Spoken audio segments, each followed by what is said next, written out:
Hi everybody, good to have you back. If you're new here, Welcome. my name is Luke, and right now I want to talk about my favorite films of the year 2019. You could even call it my top films of 2019, or my top 10 films of 2019. Whatever floats your boat. I'm just going to talk about what I really enjoyed this year. And now, before I start the actual top 10 list, I just want to talk about my honorable mentions real quick, or just list them off more so. Jumanji, The Next Level, Hustlers, Rambo First Blood, Frozen 2, Crawl, Disney Nature's Penguins, Happy Death Day to You, Wounds, Velvet Buzzsaw, and Miss Bala. I really liked that one a lot. Director of Twilight. It was pretty awesome. I really liked Miss Bala. That was a good one. Okay, but now before I actually really start the top 10, there is one film I want to mention that isn't on my top 10, but it is very susceptible to joining in the near future, and that is The Lighthouse. The Lighthouse to me was something I was really looking forward to. I enjoyed the style of The Witch, and I just knew that The Lighthouse was going to be a very special film, and it definitely was. I feel that I personally need to watch it again, and when I do, I feel like I'm going to see a different side to things and just discover a lot about the film that I didn't get on my first viewing, because it's a really dense film. There's a lot to unpack with The Lighthouse, and I'm very excited to watch it again. I just can't bring myself to put it on the top 10 right now because I don't feel confident with my opinion and my view on the film yet. Let's do this. So to kick things off in my number 10 spot is a little film called Loose. I've talked about this before on my channel. I'm not going to say much about it right now, but what I will say is that to me, Loose was just the most surprising, unexpectedly riveting, and layered movies that I had seen all year. It stars Kelvin Harris Jr., Octavia Spencer, Tim Roth, and Naomi Watts, and that cast alone really had me interested in it. And the thing that Loose does so well is that it really balances all of its themes of racial expectations and just social expectations, dealing with how the world sees certain people and what society expects from them. And I felt like Loose just did a really good job of telling this story with subject matter that is very relevant, and it just did it in a way that to me felt very fair. It wasn't one-sided in its approach, and it leaves you with a lot of stuff to think about too. It's like an onion, like a big juicy onion. There are a bunch of layers, you peel it in, gets you teary-eyed a little bit, you go ugh. The writing in this film really just allowed a lot of different perspectives and legitimate actual thoughts of people come out, even if those thoughts can be considered incorrect sometimes. It takes this group of characters that all have these different dynamics, and it just puts them in this really intense situation that people are going to be honest about things and they're going to say what's on their mind. And I just feel like Loose did such a great job with its writing and its performances that it made it such a riveting and exciting movie to watch, and by the end of it I was left with a lot to think about and a lot to talk about as well. So definitely try to check out Loose because it's great, and you're missing out if you have not watched it yet.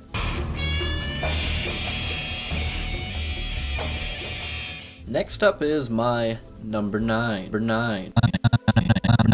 Number 9 was my birthday movie this year. Love seeing a movie on my birthday. This was a great one to see. Dragged Across Concrete.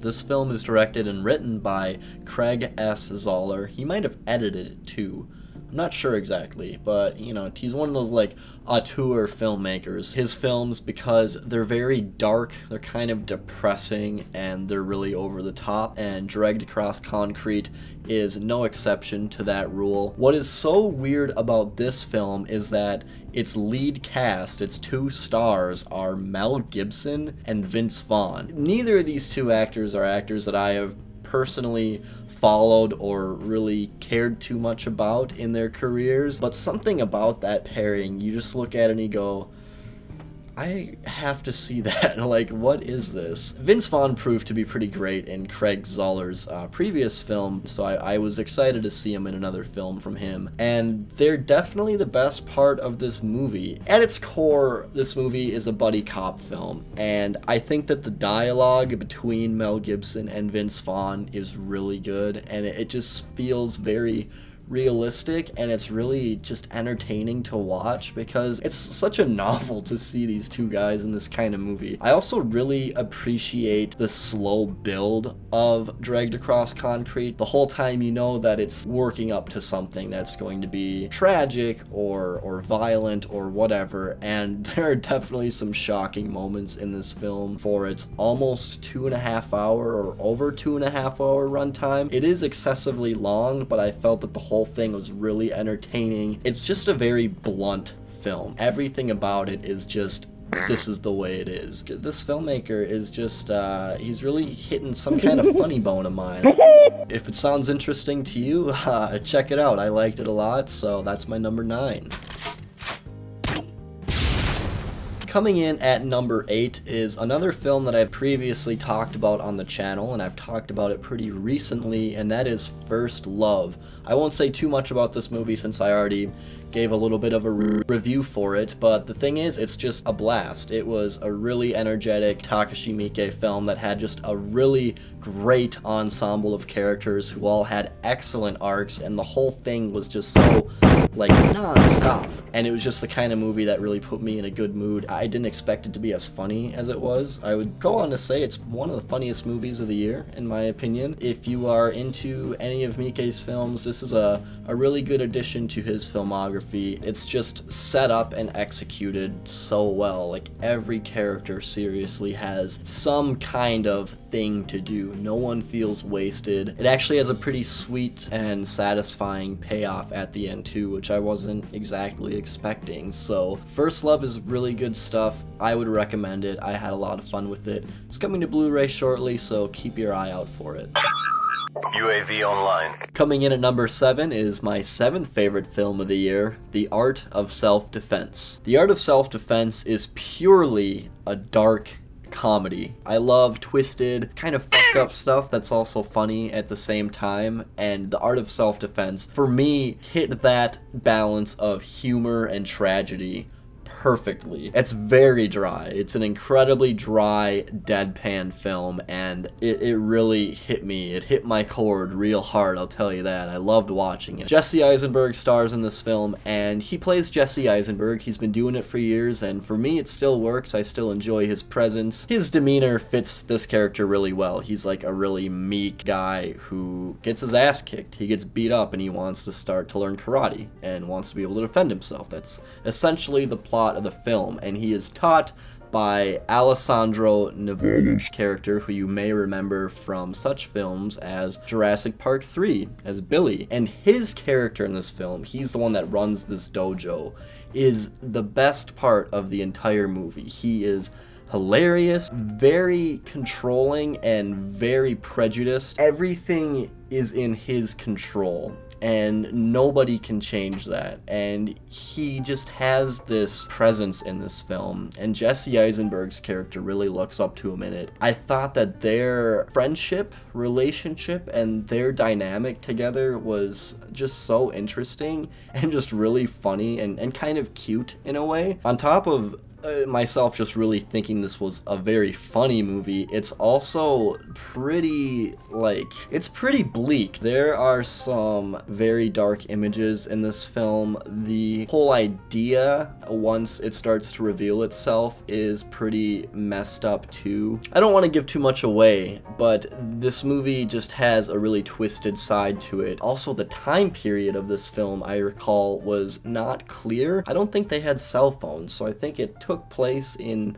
the 90s or the early 2000s, but it didn't ever explicitly say that. I like it when you can't really tell exactly when a film is supposed to take place. Usually you can kind of tell based on the technology they're using, but if they cut a lot of that stuff out of their movie, it can be really hard to tell, and I think that's kind of a cool trick that filmmakers maybe sometimes inadvertently do, and I like that. I just really enjoyed the dynamic between the three main characters, and The Art of Self-Defense was was really great. I loved it. Alpha, UAV is up! My sixth favorite film of the year is Noah Baumbach's Marriage Story. Noah Baumbach has always made films that, for me, are just very telling and really relatable, and I've never walked out of any of his movies not liking it. And to me, Marriage Story is probably his most perfect film at this point in his career. I've always loved Adam Driver, ever since I saw him in Inside Llewyn Davis. This is probably his most broken, real performance. His character is really understandable. You really get the kind of person he is, especially when you have the opening scene where you get to hear Scarlett Johansson's letter. You might say that it was just kind of an information dump at the beginning of the movie, but I think that by having those letters read out loud at the beginning of the film really, for me, got me invested right away, and it really helped me connect with these characters. And as the film progresses and as time goes on,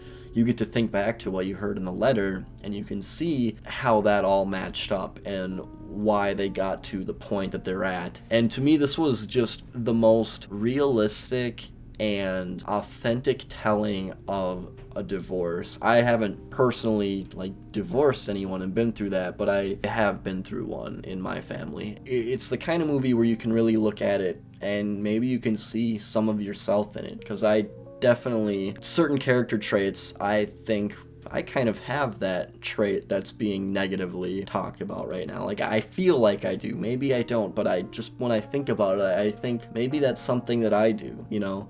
I don't know. It's a movie that if you're in a relationship and if you've been in one for a long time, or if you're just any relationship, a friendship or a romantic relationship, any of it, it's just the kind of movie that can really make you think about how you act and what you say and how other people can read what you're saying and interpret that. It's just carried so well by Noah Baumbach's direction and the performances of both Adam Driver and Scarlett Johansson. This is definitely, in my opinion, Scarlett Johansson's best performance. I mean, I'm being serious. I don't think Scarlett Johansson's ever been better. But that's essentially why I really like Marriage Story. Looking at it from start to finish, just so much happens and so many different emotions of these characters are just let out. It really made me think, and I think it has the capacity to make others think as well. So if you haven't seen Marriage Story yet, definitely check it out. It's on Netflix. It's a Netflix movie. I saw it in theaters, thankfully. I also really like when the film would fade to black. It gave this film a unique feel, that it was kind of grand. It was telling a big story over the course of a few years, and it just made it feel all the more complete with that fade. I really liked that. So yeah, Marriage Story. It's great. And I pray to the Blu-ray gods that it comes to Blu-ray. We already got Roma coming. That's a Netflix movie coming to Blu-ray, coming to Criterion. Please, Netflix, release Marriage Story on Blu-ray. And the Meyerowitz stories.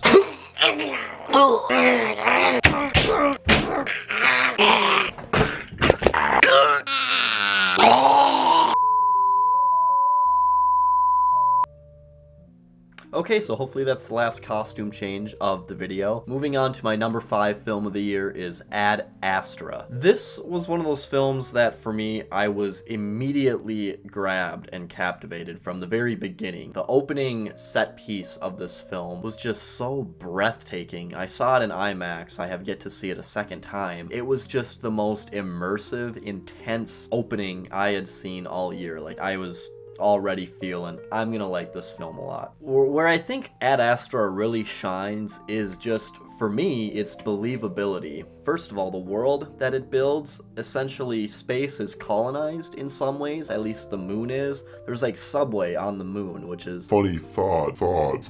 The way that it dealt with space travel felt very reserved and realistic, although it's not something that currently human beings are capable of at this point in time, but it felt like something that is very tangible. On top of that, the special effects and the sets in this film just looked so good. They looked so authentic, and the cinematography is just astonishingly gorgeous. It's shot on film, and I'm so glad that it was, because this film is just breathtaking. It looks so beautiful, and that's why I really commend this film, is because it takes you on this journey that is just so incredible, and it's so far-reaching, but at the same time, this movie just creates a world that makes it feel believable. On top of that is, of course, the main story concerning Brad Pitt's character, who is really good at what he does. His father is an astronaut icon, a legend who went missing during a mission a long time ago. And essentially the film is about Brad Pitt being tasked to locate his father, who is believed to still be alive. It was just this really personal and grand journey that I just was so just captivated by. It really grabbed my interest. It really kept me involved the whole time. There are some pretty disturbing moments throughout the film too that just help add to that realism that I've been talking about. Tommy Lee Jones and Donald Sutherland are both in this film. It takes these two veteran actors who have been pretty quiet lately, and it puts them in these roles that suit them very well, in my opinion. By the end of this movie too, I think it has just such a bittersweet, beautiful, and kind of heart-wrenching finale. It was just a movie that had this great sense of wonder and exploration, but was also shelled in this very small-scale personal story, finding someone who was a part of your life who wasn't really a part of your life. That's the best way I can sum up Ad Astra. Some people have called it really boring, and I do not know what they're talking about, because the whole time I was so interested in where we were going to go next. It's certainly one of my favorite films of the year. I can't wait to rewatch it, and James Gray as a filmmaker is becoming to be a very special filmmaker in my opinion. Missile ready for launch. We have now reached the number 4 spot on the list. We're getting pretty close to the end. And in that number 4 spot is the scariest film of the year, Climax. This is directed by Gaspar Noé, or No? I don't know exactly how to pronounce his name, but I have not actually seen any of his films, but at this point, I feel the need to. Climax, I went into it not knowing. I knew it was a dance film. I knew there'd be a lot of dancing and a lot of dance choreography and music, but I didn't know what the main focus of the film was, or what the main event of the film was. Going into it that way was perfect, because the whole time I was trying to piece it together, I was like, okay, something's not right. Something is definitely going way wrong. And I'm not going to tell you guys what it is. Most of you probably know, because I think the synopsis does explain what happens, but I didn't read the synopsis, so I went into this film and walked out of it with so much like pent up anxiety and sickness. The music is banging, the characters are all just so fucking full of energy, and the film itself is just full of energy. And the whole sequence that really makes this movie what it is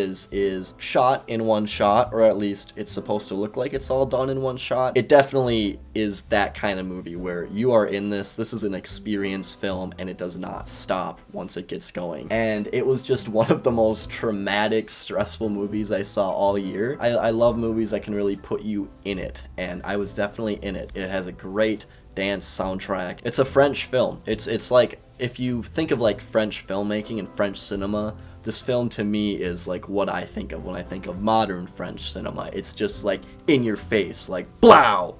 French cinema. I don't know. I don't watch a lot of French films, but it's the kind of movie that you go into and you walk out just feeling terrible, as long as you're invested in it. It has beautiful cinematography, really good use of lighting, awesome music, and all the performances, they feel very believable because the whole movie is so frantic. Climax is definitely a film that may not be for everybody, but I'm assuming if you have seen Gaspar's previous films, you'll probably like something about this film. I definitely really enjoy it, although it did make me feel terrible. I can't wait to watch it again, and that is my number 4. Coming in at number 3 is really just one of the best films of 2019, Once Upon a Time in Hollywood. The first time I watched this film in theaters, I didn't love it. I walked out of it feeling like it was very meandering and it just wasted a lot of time, but I kept thinking about it after I saw it, and I ended up seeing it again. I was so excited to see it again, and I'm really glad that I did. What I love so much about Once Upon a Time in Hollywood is the character of Rick Dalton, Leonardo DiCaprio. He's an alcoholic, he's a fading character actor, he's got problems, but he's so lovable. There's something very sweet and charming about him, his struggle falling into obscurity and his fear of his career in life after his TV shows are done. It's such a beautiful look into the career of an actor like Rick Dalton. The movie is clearly very Quentin Tarantino. All of his signature styles are there. The soundtrack is great. The cinematography and the sets all look so good. So good. Brad Pitt is hilarious. I mean, you have a movie starring Brad Pitt and Leonardo DiCaprio and Margot Robbie. In that way, it's like the perfect Hollywood star film. But Brad Pitt in this movie is just such a badass. Everything about these two characters just so perfect. I loved the friendship between DiCaprio and Pitt. It was so sweet. It just was so full of heart when you really look into it and you see these characters as people and who they are. It just felt like a perfect story. It really did. After that second time watching it, I really felt like I got a lot more out of the movie. It's great. And the tense moment when Brad Pitt goes to the Manson Ranch towards the middle of the film was so good. And it's so bizarre. There's just a lot of weird, bizarre pacing in this film too. It set me off. It really did. The part that I just love so much about this film, and the part that really just sells it for me, is the two main characters of Rick Dalton and Cliff Booth. They just have so much charisma and they're so good together, and they just make it so enjoyable to watch. Once Upon a Time in Hollywood is an excellent period piece, and it is a wonderful film to add to Tarantino's filmography. One of his best, in my opinion. My number 2 movie for 2019 is one that I honestly wasn't expecting to see. I just kind of caught it at the end of its theatrical run here in Minneapolis, and that is Trey Edward Schultz's Waves. Waves was something that just seemed more conventional for him as a filmmaker, but it really isn't. This movie, just for me, was so engrossing, and I was just so touched by it, and I wasn't expecting that. It's a very sensory film that's all about emotions. It didn't feel highly personal to me, but it was just the kind of story that it really had me. Something that is just, to me, fantastic about Waves is its soundtrack. It sets the mood so well, and I've read interviews. Trey Edward Schultz used the music in the movie and wanted these particular songs to kind of act as a playlist for the characters and really reflect their emotions in the scenes that they're in. And it does that so well, and the thing is, it's all modern music that I have been listening to throughout the decade. A lot. There is Kanye West, Kendrick Lamar, Radiohead, Animal Collective, Frank Ocean. It has this incredible ensemble of musicians offering their music for this movie, and the directing and the cinematography was just so intoxicating. Camera is moving around like crazy in the beginning. The introduction to this film was fantastic. I was so just taken back by it because it was not what I was expecting at all. This movie is described as being a family drama,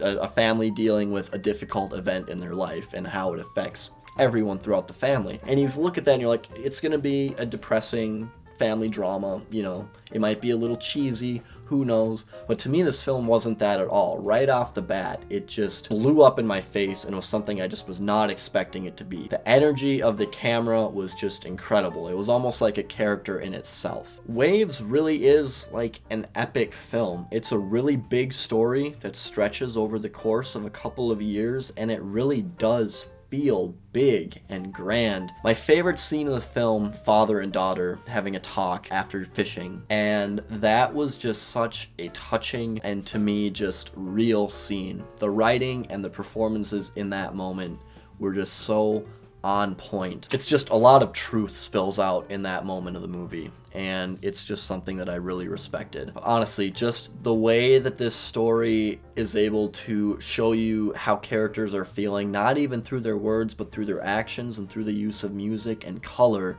I think was really, really well done. I was very shocked that I loved this so much. By the end of it, I had goosebumps. By the end of it, I didn't leave the theater. I sat through the entire credits screen, and I didn't even want to get up from my seat because I was just so stuck and invested in what had been happening throughout the entire movie. It was a lot like Climax in that it was kind of an experience film. Even though it is just a family drama story, it felt like it was a true grand experience. It felt almost out of this world. I really loved Waves, and it's my number 2 film of the year. Calvin Harris Jr. makes 2 of my top 10 films of the year. Pretty impressive stuff. Tactical nuke incoming! We are now down to my number 1 film of the year, and if any of you have been watching my channel, you can probably predict what that film is going to be. It is Parasite. When it was announced and when it premiered at the Cannes Film Festival and won the Palme d'Or, I was so excited because Bong Joon-ho has been one of my favorite recent filmmakers, and I could not wait to see Parasite. So when I finally got the chance to, I was so ready. I didn't know what it was about. Just by watching the trailer, you can't tell exactly what is going to happen, what this film is about, even the genre of this film. And even now, I can't categorize it because it's just a lot of different things. It's funny, it's scary, it's disturbing, it's awkward, it's dramatic, it's a thriller. It's just so many different genres all in one. I really just can't say much about the movie because it's just so good. Parasite was just such a refreshing film experience. To me, it's just the perfect film. It was just one of those movies that after I saw it, I wanted to go out and see it again. And I did. Like 3 days later, I saw it in theaters again. It's just directed with a really steady hand by Bong Joon-ho. It has such a great cast. The comedic timing and editing is perfect. It's just such an impeccably crafted and plotted film. Ah, man. So many things come together to make it just such a coherent,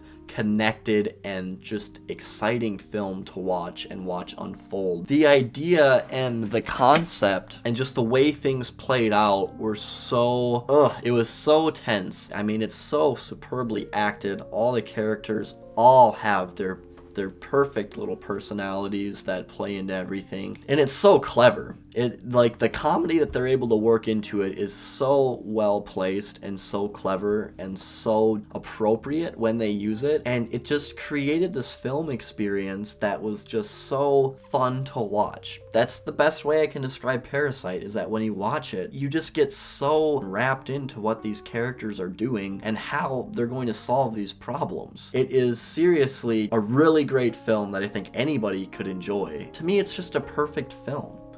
It really is. There are no missteps, no miscalculations. Everything about it was just so perfectly placed and played out so accordingly that it just made for an entertaining movie. Parasite was so good. If you haven't seen it yet, you have to see it. It's so awesome. Yeah, I can't wait for it to come out on Blu-ray and add it to the collection and rewatch it for the years to come, because this is going to go down for me as just one of the most memorable, rewatchable movies of the year 2019. That's everything. Those are my top 10 films of the year. And one more quick note, I saw Uncut Gems after making my list and pretty much editing this whole video. That movie would end up probably in my number 4 or 5 spot on this list. I'll keep it short. Sandler was hilarious. The Safdie brothers, I expected no less from them after what I got from Good Time. Uncut Gems is a hectic, chaotic masterpiece. And I love the fact that this whole movie relies on Kevin Garnett. I think that's hilarious. Okay, so now it's drawing time. Essentially, the way this is going to work is that I have a number next to each of your names. All the numbers are cut up on these little pieces of paper here that are now in my palm. I'm going to put them inside of a random Blu-ray disc. It's not actually random. I selected this just to show it off. Not that it's worth anything, but it's a damn good movie. I'm going to shake it around like that, and then we're going to go over to our screen here, and we're going to pick out the first number. I'm going to grab one. First number is number 5. Night Loner Film Reviews. Congratulations, you get pick number 1. Oh, and by the way, we're doing 5 movies, actually. Because I had so many people comment and whatnot, I decided to bump it up from 3 to 5. So there are going to be 5 movies given out today. Again, number 14, HelmetThunders. Congratulations, you get second pick on the movies. Number 12, Dawgg Kid. Third pick for Dawgg Kid. Shake him up a little bit more in here. 19, number 19, that is Rayyan Quershi? Sorry if I'm not pronouncing your name correctly, but congratulations, you got pick number 4. And the final one, number 5, shake it up a whole bunch. Number 2, Alex A.P. Congratulations to all of the winners. To all the winners of the contest, please leave a comment down below of like the top 3 movies that you would like to have, just in case any of you have some overlap and want the same one. Once I know exactly which movies I'll be giving to who, I will reach out to you to actually give you the codes. So with that, we end this excessively long video. If you enjoyed watching this, please make sure to hit that subscribe button and like this video, and I will talk to you all later.